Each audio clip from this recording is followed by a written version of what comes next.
I love you Nalini. இது ரொம்ப முக்கியம். இப்ப வெய். ஹலோ. கால் பண்ணாதன்னு சொன்னேன்ல. ஷிட். அப்போ இன்னும் அவனை லவ் பண்றியா? நான் உன்னை லவ் பண்றேன்ப்பா. உன்னை பிடிக்கும். உனக்கு? நான் ரொம்ப தெளிவா இருக்கேன். நான் உன்னை லவ் பண்ணல. I love you Nalini. நீ வேற ஜாதின்னு தெரிஞ்சும் நான் லவ் பண்ணல.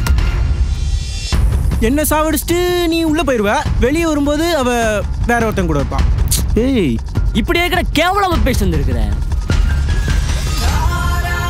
ஜெய்தா யாழு. ஓடி.